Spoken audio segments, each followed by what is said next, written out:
Ici, le titre de l'ouvrage de ce coaching, c'est Organisation d'une ville. Organisation d'une ville. Organisation d'une ville. Introduction. Organisation est une chose très capitale dans chaque domaine. Manque d'organisation au sein d'un domaine ou d'une société ou d'une entreprise amène du désordre au sein du domaine. Pour cette raison que Henri Fayol a fait des recherches et a mis en place des théories pour l'organisation des entreprises, des sociétés ainsi que les théories de Max Weber, de Elton Mayo, etc. Une ville est un lieu de résidence des habitants d'un pays. Aujourd'hui, une ville ou un village mérite une organisation pour favoriser les meilleures conditions de vie des habitants de la ville. C'est la géographie urbaine qui est étudiée. La géographie urbaine qui étudie l'organisation d'un pays, d'une région, d'une préfecture, d'une sous-préfecture, d'une ville, d'un quartier, d'un sous-quartier, d'un canton et d'un village, et le mode de vie des habitants d'un pays ou d'une ville ou d'un continent.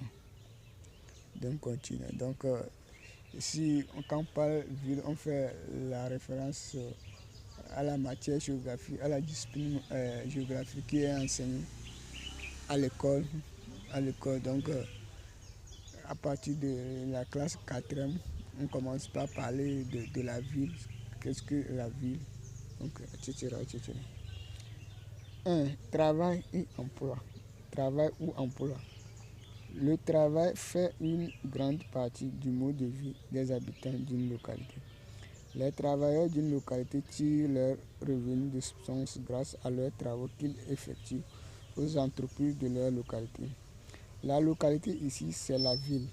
Donc, chaque habitant d'une ville doit disposer d'un emploi qui lui génère un revenu à la fin d'un jour, d'une semaine ou de 2 semaines ou d'un mois pour pouvoir assumer ses besoins quotidiens.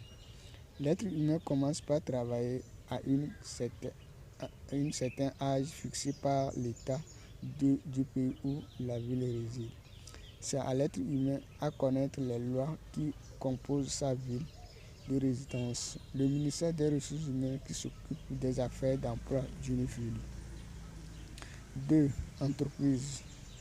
Une entreprise est un lieu de production des produits pour répondre à un besoin d'une ville où l'entreprise réside. Une entreprise a besoin de plusieurs travailleurs pour produire les produits pour satisfaire les besoins des clients chaque jour que Dieu fait. Ces travailleurs sont payés à la fin d'un jour de travail ou d'une semaine de travail ou de 2 semaines de travail ou d'un mois de travail. L'entreprise offre de l'emploi aux chercheurs d'emploi d'une ville, donc il faut l'existence de plusieurs entreprises au sein d'une ville pour satisfaire les besoins des chercheurs d'emploi qui sont sur le marché d'emploi d'une ville. Chaque groupe de quartier d'une ville doit avoir des entreprises pour offrir de l'emploi aux chercheurs de l'emploi qui résident dans le groupe de quartier. Le groupe de quartier est les quartiers voisins d'une ville, c'est-à-dire ils sont côte à côte formant un bloc. On a aujourd'hui 4 types d'entreprises, à savoir la micro-entreprise, la petite entreprise, la moyenne entreprise et la grande entreprise. On a 3 natures d'entreprises, à savoir l'entreprise publique qui est créée par l'État, l'entreprise privée créée par un groupe d'entrepreneurs ou un entrepreneur et l'entreprise parapublique créée par l'État et le secteur privé qui gèrent ensemble la même entreprise. Le ministère de la technologie, de l'entrepreneuriat et d'entreprise qui s'occupe des affaires des entreprises d'une ville. 3. Ministère.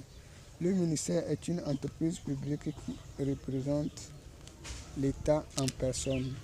Le gouvernement d'État utilise les différents ministères du pays pour rendre des services aux habitants du pays.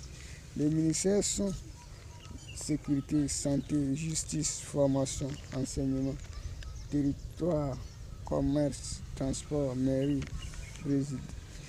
présidé, entre parenthèses, présidence, primature, technologie, entrepreneuriat, entreprise, électricité, l'eau, habitation, fonction publique, agriculture, l'élevage, pêche, etc. Une ville doit avoir forcément des ministères qui vont rendre des services aux habitants de la ville. Un pays est divisé en régions. Chaque région doit avoir un ministère qui contrôle les services des ministères des villes qui composent la région.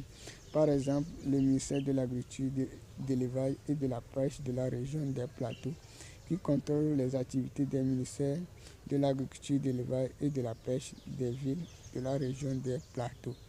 Un pays doit avoir deux capitales, à savoir capitale économique et capitale administrative.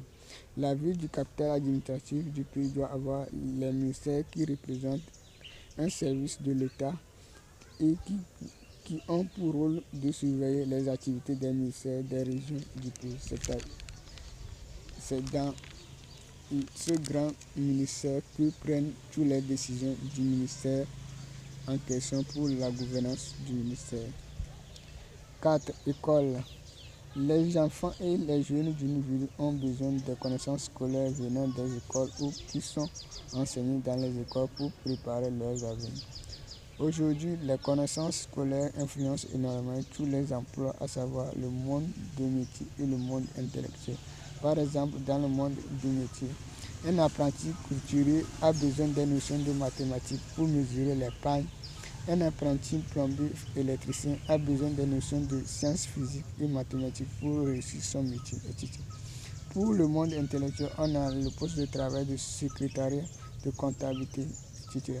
Chaque groupe de quartier d'une ville doit avoir une école pour satisfaire les besoins des enfants et des jeunes des quartiers environnant l'école. On a 3 types d'écoles, à savoir le cours primaire qui est divisé en 3 groupes qui sont la crèche pour les enfants de 1 à 3 ans, le préscolaire, entre parenthèses jardin d'enfants et le primaire, collège et lycée. On a aujourd'hui 2 types de lycées qui sont lycée moderne et lycée technique. Une ville doit avoir forcément tous ces genres d'écoles pour scolarisation des enfants et des jeunes des quartiers de la ville. 5. Formation. Un être humain gagne toujours sa vie à l'aide d'une compétence. C'est pour cette raison que chaque être humain, après sa scolarisation, il doit se former à l'université ou dans un centre de formation pour posséder une compétence qu'il va utiliser pour servir une entreprise en contrepartie de la monnaie appelée salaire. Le processus de formation se déroule toujours dans un centre de formation ou dans une université ou dans un cabinet de formation. Une université fournit des compétences universitaires qui occupent les postes de travail intellectuel d'une entreprise. Et un centre de formation fournit des compétences des métiers et des postes de travail intellectuel. Et le cabinet de formation aide les nouveaux diplômés et les travailleurs à se perfectionner et combler les failles que l'université ou le centre de formation a laissées. Par exemple, les techniques de recherche d'emploi ne s'enseignent pas à l'école, ni à l'université, ni au centre de formation, mais au cabinet de formation ou au cabinet d'expertise. Le ministère de l'enseignement qui s'occupe des affaires des écoles d'une ville et d'un pays. Le ministère de la formation qui s'occupe des affaires de la formation d'une ville et d'un pays. 6. Infrastructure routière. L'infrastructure routière est les routes d'une ville qui ont pour rôle le transport des personnes et des produits des entreprises. Ces routes doivent être aménagées et goudronnées pour faciliter le transport au sein des quartiers d'une ville. Les routes nationales et internationales doivent avoir des stations d'essence pour satisfaire les besoins des engins en termes de carburant et de stations d'arrêt. Pour satisfaire les besoins de transport de personnes, c'est le ministère des Transports qui s'occupe de ces affaires de transport d'une ville et d'un pays. 7. Immobilier. Les habitants d'une localité ou d'une ville ont besoin d'avoir un lieu d'habitation. Ils doivent louer une pièce de chambre avec terrasse ou une chambre-salon avec terrasse pour faire leur domicile. Donc, on a besoin des services des immobiliers pour le service de la population d'une ville. L'État et le secteur privé doivent construire des immobiliers pour louer aux travailleurs et mettre en place des lois pour régler le secteur de location, à savoir le prix de location des chambres, le mode de vie à mener dans les locations, etc. On doit installer des entreprises dans ce domaine qui auront pour but de gérer les services de location des chambres, de la vente des lots de terrain, etc. C'est le ministère de l'Habitat qui s'occupe des affaires de la construction des immeubles et de la gestion des immeubles d'une ville. 8. Hiérarchie. Une ville doit avoir une hiérarchie qui va coordonner et contrôler les affaires d'une ville. Sur tout le plan, on a le palais royal où se prennent les décisions pour la gouvernance de la ville par le roi de la ville, et il est aidé dans cette tâche par les chefs de quartier de la ville et d'autres autorités de la ville. Mairie aussi rentre dans l'hiérarchie en s'occupant des affaires de la propriété des quartiers d'une ville et des autres. Le ministère de la ville participe à la gestion des affaires de la ville, surtout le ministère de la sécurité et de la justice. 9. Culture ou loisirs. La culture ou loisir a pour rôle de divertir la population d'une ville. Chaque ville a une culture et chaque pays a une culture. La culture ici sont les danses traditionnelles, les danses modernes, etc. Aujourd'hui, la musique, les jeux de sport, entre parenthèses, football, basketball, etc. Les danses, des chansons, des artistes, etc. influencent la culture d'une ville et d'un pays pour le divertissement.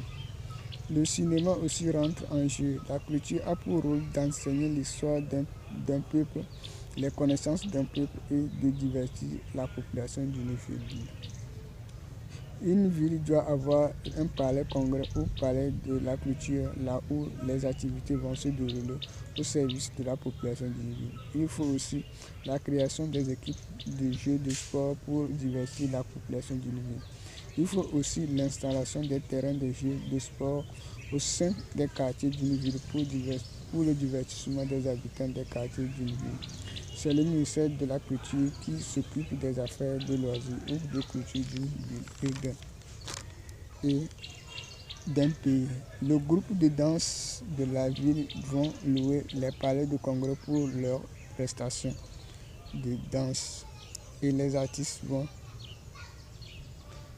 louer le palais de congrès pour faire des concerts, etc. Donc ici s'arrête l'organisation d'une ville qui va être encore continuée dans l'autre côté.